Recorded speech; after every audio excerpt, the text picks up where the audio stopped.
Welcome to our online channel Taj career institute. आज हम chemistry के चैप्टर नंबर 1 डिस्कस करने जा रहे हैं। चैप्टर नाम होगा रासायनिक अभिक्रिया एवं समीकरण। इसमें हम लोग सबसे पहले डिस्कस करेंगे रासायनिक अभिक्रिया के बारे में। रासायनिक अभिक्रिया में मेनली 2 पार्ट्स होते हैं। एक होता है अभिकारक, यानी वह पदार्थ जो रासायनिक अभिक्रिया में भाग ले रहा है उसे कहेंगे अभिकारक, जो जनरली सामान्यतः बाईं ओर लिखा जाएगा। एक होता है प्रतिफल, यानी जब रासायनिक अभिक्रिया पूर्ण होता है उसके बाद जो बनने वाला रासायनिक पदार्थ है वो कहलाएगा प्रतिफल। हम 2 एग्जाम्पल यहाँ लिए हुए हैं। एक एग्जाम्पल है कैल्शियम कार्बोनेट, जो टूटकर बना रहा है calcium oxide and carbon dioxide. दूसरा रिएक्शन है जिसमें हमने लिया है hydrogen gas and oxygen gas. ये दोनों आपस में कंबाइन होके यानी संयोग कर एक नए पदार्थ यानी जल का निर्माण करता है।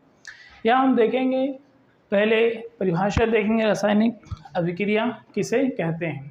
तो जब कोई एक पदार्थ या एक से अधिक पदार्थ आपस में क्रिया कर एक या अनेक पदार्थ का निर्माण करते हैं उसे हम कहते हैं रासायनिक अभिक्रिया।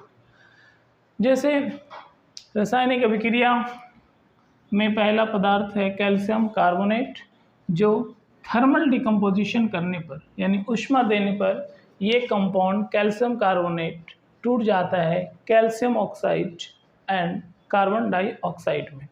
कैल्शियम कार्बोनेट जिसे सामान्यतः चूना पत्थर भी कहते हैं, चूना पत्थर, ये एक ऐसा कंपाउंड है जिसके अपघटन होने पर 2 ऑक्साइड प्राप्त होते हैं। एक ऑक्साइड है धातु के ऑक्साइड जो कैल्शियम ऑक्साइड, जिसे सामान्यतः बिना बुझा हुआ चूना भी कहते हैं। दूसरा ऑक्साइड है अधातु के ऑक्साइड यानी कार्बन डाइऑक्साइड।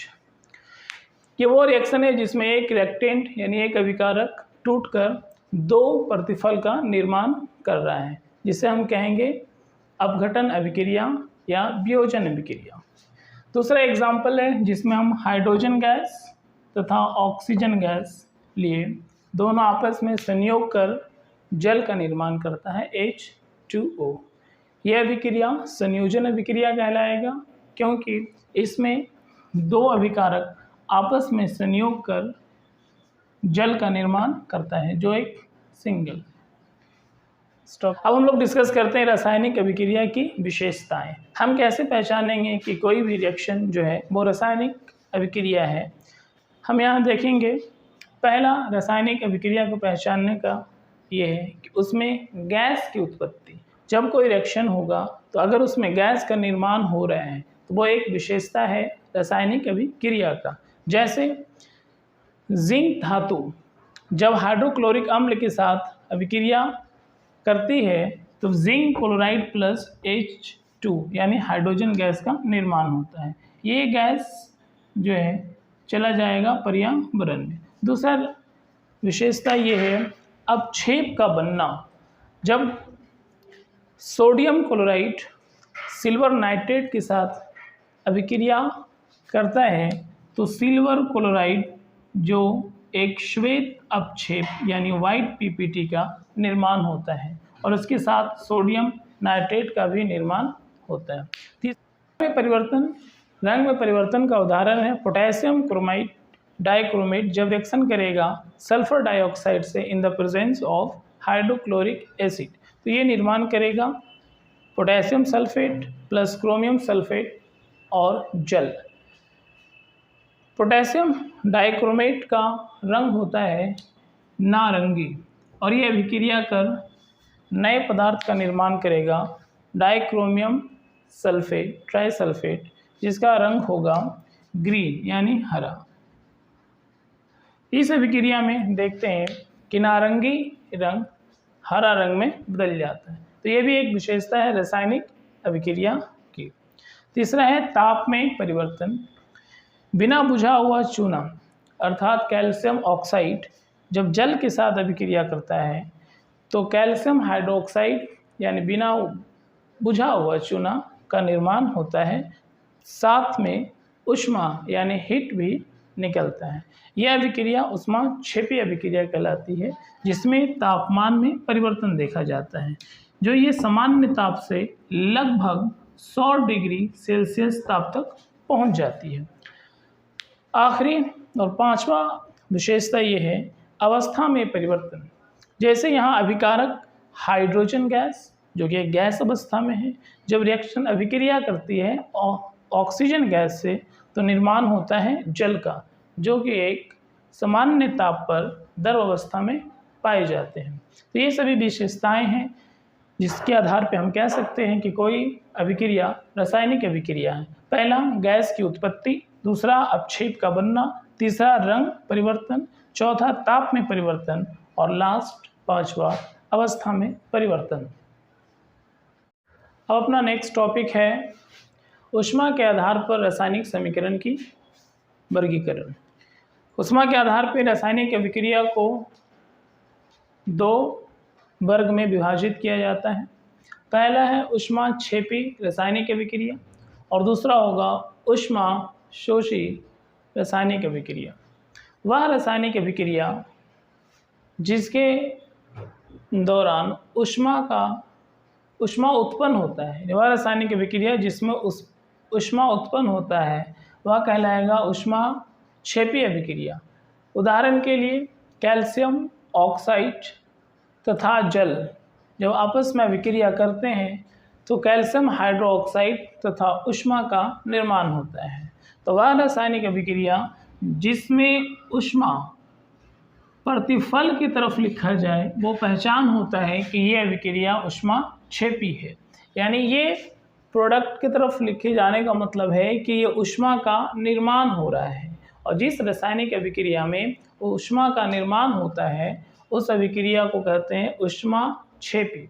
इसे इंग्लिश में कहा जाता है एक्सोथर्मिक केमिकल रिएक्शन। दूसरा है ऊष्माशोषी, वह रासायनिक अभिक्रिया जिसमें ऊष्मा को अवशोषित किया जाए, यानी ऊष्मा प्राप्त करता है, वह अभिक्रिया कहलाएगा ऊष्माशोषी। उदाहरण है अमोनियम क्लोराइड जब बेरियम हाइड्रोक्साइड के साथ अभिक्रिया करती है तो barium chloride plus ammonia gas तथा H2O यानी जल का निर्माण होता है। इस अभिक्रिया को होने के लिए हमें अभिकारक की तरफ ऊर्जा ऊष्मा के रूप में ऊर्जा देना होता है, इसलिए इसे हम कहेंगे ऊष्माशोषी अभिक्रिया। अब ऊष्मा के आधार पर रासायनिक अभिक्रिया दो तरह के हो गए, ऊष्माक्षेपी जिसमें हमें ऊष्मा मिलेगा प्रतिफल की तरफ, और एक हो गया ऊष्माशोषी जिसमें हमें अभिकारक की तरफ ऊष्मा देना होगा। अब हम देखते हैं रासायनिक समीकरण क्या होता है। रासायनिक समीकरण एक समीकरण है जिसमें अभिक्रिया में भाग लेने वाले पदार्थ एवं रासायनिक अभिक्रिया के परिणाम स्वरूप बनने वाले पदार्थ को उनके सूत्र और संकेत द्वारा निरूपण करना, ये कहलाता है रासायनिक समीकरण। जैसे उदाहरण है कि जब हाइड्रोजन गैस ऑक्सीजन गैस के साथ अभिक्रिया करती है तो जल का निर्माण होता है। इसी अभिक्रिया को अगर इस हाइड्रोजन के संकेत यानी H2 और ऑक्सीजन के संकेत O2 द्वारा इसे निरूपित कर दें और इसे तीर लगाकर हम दर प्रतिफल को उसके सूत्र द्वारा निरूपित कर दें तो ये पूरी की पूरी समीकरण कहलाएगी रासायनिक समीकरण। यानी वह समीकरण जिसके अंतर्गत अभिक्रिया में भाग लेने वाले पदार्थ और प्रतिफल में बनने वाले पदार्थों को उनके संकेत या सूत्र द्वारा निरूपित किया जाए तो वो पूरी की पूरी रिप्रेजेंटेशन और निरूपण जो है वो कहलाएगी रासायनिक समीकरण। दूसरा उदाहरण देखते हैं रासायनिक समीकरण का। जैसे हाइड्रोजन गैस यानी H2 ये रिएक्ट करेगा नाइट्रोजन गैस यानी N2 के साथ तो निर्माण होगा अमोनिया गैस यानी NH3 का। तो जिस तरह से ये लिखा हुआ है हाइड्रोजन, इससे हम डिनोट कर रहे हैं H2 यानी उसके सिंबल से, नाइट्रोजन का सिंबल यानी चूंकि ये N2 इसलिए लिया जा रहा है चूंकि ये गैस फॉर्म में पाया जाता है, हमेशा डायटोमिक गैस है तो N2 के रूप में पाया जाएगा। तो जब H2 N2 से रिएक्शन करेगा तो NH3 यानी अमोनिया का निर्माण होगा। तो ये समीकरण जो है कहलाएगा रासायनिक समीकरण। अब हम देखते हैं कि रासायनिक समीकरण कितने तरह के होते हैं। तो सामान्यतः रासायनिक समीकरण यानी केमिकल इक्वेशन दो तरह के होते हैं। एक रासायनिक समीकरण होता है असंतुलित रासायनिक समीकरण और एक होता है संतुलित रासायनिक समीकरण। इसी एग्जाम्पल को हम यहाँ लेते हैं। जैसे ये H2 रिएक्ट किया O2 के साथ और निर्माण किया H2O का, तो ये असंतुलित है। हम कैसे जानेंगे कोई रासायनिक समीकरण संतुलित है या असंतुलित है? तो हम देखेंगे अभिकारक की तरफ कि हाइड्रोजन परमाणुओं की संख्या कितनी है। यहाँ 2 हाइड्रोजन अभिकारक के रूप में है और प्रतिफल की तरफ भी 2 हाइड्रोजन है। हाइड्रोजन तो यहाँ पे सेम है, परंतु ऑक्सीजन यहाँ 2 एटम है यानी 2 परमाणु हैं ऑक्सीजन के, लेकिन प्रतिफल की ओर 1 हाइड्रोजन यानी 1 ऑक्सीजन है। अगर हम देखें अभिकारक की तरफ ऑक्सीजन 2, प्रतिफल की तरफ ऑक्सीजन 1, यानी ऑक्सीजन के परमाणु जो है वो बैलेंस नहीं है, बराबर नहीं है अभिकारक और प्रतिफल की तरफ। तो हम इस समीकरण को कह सकते हैं कि यह रासायनिक समीकरण जो है वो असंतुलित है। दूसरा समीकरण होता है संतुलित रासायनिक समीकरण। वह रासायनिक समीकरण जिसमें अभिकारक और प्रतिफल दोनों तरफ परमाणुओं की संख्या समान हो। जैसे उदाहरण के लिए इसी समीकरण को हम संतुलित करते हैं, यानी H2 + O2 ये बनाता है जल यानी H2O। हम देख रहे हैं यहाँ पे ऑक्सीजन 2 है, यहाँ ऑक्सीजन 1 है। हम इसे 2 से मल्टीप्लाई कर देंगे तो यहाँ हाइड्रोजन हो जाएगा 4, तो हम इसे 2 से मल्टीप्लाई कर देंगे। अब अभिकारक की ओर हाइड्रोजन की कुल संख्या है 2 दूनी 4 यानी 4, यहाँ भी है 2 दूनी 4। ऑक्सीजन देखेंगे यहाँ है 2 और यहाँ भी हो गया 2। ये जो नंबर होता है जिसको बोलते हैं स्टोइक्योमेट्रिक कोएफिशिएंट, ये दोनों से मल्टीप्लाई होगा, हाइड्रोजन से भी और ऑक्सीजन से भी। तो ये अब रासायनिक समीकरण जो है वो संतुलित है, क्योंकि इसमें भाग लेने वाले जितने भी परमाणु हैं और बनने वाले दोनों के परमाणु आपस में क्या है, सेम है। इसलिए हम कह सकते हैं कि यह रासायनिक समीकरण एक संतुलित रासायनिक समीकरण है। अब हम लोग चलते हैं अगले टॉपिक पे। अब अपना नेक्स्ट टॉपिक है कि किसी भी असंतुलित रासायनिक समीकरण को कैसे हम संतुलित करते हैं, ये हम देखेंगे।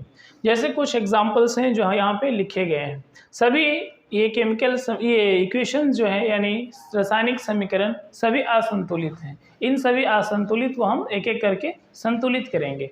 अपना मेथड होगा हीट एंड ट्रायल मेथड, यानी कोई नंबर से हीट एंड ट्रायल करेंगे, बार बार ट्राई करके देखेंगे।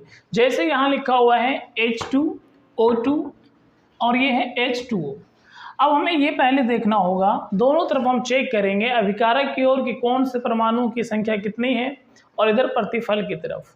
हम यहाँ देख रहे हैं हाइड्रोजन 2 है, हाइड्रोजन 2 है, ये संतुलित है, लेकिन ऑक्सीजन 2 है और यहाँ ऑक्सीजन 1 है, ये असंतुलित है। तो हम सबसे पहले जो असंतुलित है उसे संतुलित करेंगे। ये ऑक्सीजन 2 है, हम यहाँ पे चाहते हैं ऑक्सीजन 2 हो जाए, तो हम इस पूरे अणु को मल्टीप्लाई कर देंगे नंबर 2 से। अब यहाँ पे 2 से करने से ये हुआ कि ऑक्सीजन का नंबर 2 हो गया जो इसके साथ संतुलित हो गया, परंतु यहाँ पे हाइड्रोजन के नंबर 4 हो गए, जो कि पहले से यहाँ हाइड्रोजन 2 था। तो अब ये हो गया 2 दूनी 4, तो हम इसे भी 2 से मल्टीप्लाई कर देंगे। तब ये नंबर जो है और यहाँ ये 2 नंबर ऐड हुए, जिसके कारण ये पूरी रासायनिक समीकरण अब संतुलित हो गया। अगर हम देखेंगे प्रतिफलीय अभिकारक की तरफ कि टोटल हाइड्रोजन कितने हैं, तो हाइड्रोजन के 4 परमाणु भाग ले रहे हैं, तो बनने वाला कितना हाइड्रोजन है, यहाँ भी 2 दूनी 4 हाइड्रोजन है। फिर देखेंगे ऑक्सीजन, ऑक्सीजन कितने हैं 2, इस साइड भी कितने हैं 2। इसे बोलते हैं स्टोइक्योमेट्रिक कोएफिशिएंट या गुणांक, यानी ये नंबर कॉमन होता है इस फॉर्मूले में जितने भी परमाणु हैं। जैसे ये नंबर 2 जो है मल्टीप्लाई होगा हाइड्रोजन के परमाणु के साथ भी और ऑक्सीजन के परमाणु के साथ भी, यानी इस नंबर के कारण हाइड्रोजन 4 हो जाएगा और ऑक्सीजन 2। अब हम आते हैं एग्जाम्पल नंबर 2 में, जहाँ पे हाइड्रोजन गैस नाइट्रोजन गैस के साथ मिलकर बना रहा है अमोनिया गैस। यहाँ देखते हैं हाइड्रोजन 2 हाइड्रोजन 3, यानी हाइड्रोजन भी क्या है, दोनों तरफ असंतुलित है। नाइट्रोजन 2 है, नाइट्रोजन 1 है, तो ये भी असंतुलित है। हम इसे संतुलित करेंगे। पहले हम क्या करते हैं, नाइट्रोजन को संतुलित करते हैं, तो इसे हम 2 से मल्टीप्लाई कर देते हैं। तो यहाँ नाइट्रोजन 2 हो गया, यहाँ नाइट्रोजन 2, यानी नाइट्रोजन और नाइट्रोजन आपस में संतुलित हो गए। लेकिन इसके संतुलित करने की वजह से हाइड्रोजन के नंबर बढ़ गए। हाइड्रोजन हो गया 2 × 3 यानी 6। अब यहाँ हाइड्रोजन हमें करना होगा 6, तो 6 इसे करने के लिए हमें 3 से मल्टीप्लाई करना होगा। जनरली ये होता है कि जब कोई नंबर यहाँ पे ऑड हो, यानी विषम संख्या हो, तो सम संख्या से मल्टीप्लाई कर दें, और यहाँ सम संख्या हो तो इसे विषम संख्या से मल्टीप्लाई करते हैं। ये हीट एंड ट्रायल में हर जगह सही नहीं होगा। अब यहाँ देख लें, अभिकारक में हाइड्रोजन 6, यहाँ भी हाइड्रोजन 6, नाइट्रोजन हो गया यहाँ 2, नाइट्रोजन यहाँ भी हो गया 2, यानी ये हाइड्रोजन गैस और नाइट्रोजन गैस से अमोनिया गैस का बनना, ये संतुलित रासायनिक समीकरण हो गया। इसे हैबर प्रोसेस भी कहते हैं। ये प्रोसेस पूरा कहलाता है हैबर प्रोसेस, यानी जिस प्रोसेस के थ्रू हाइड्रोजन गैस और नाइट्रोजन गैस के द्वारा अमोनिया गैस का निर्माण होता है।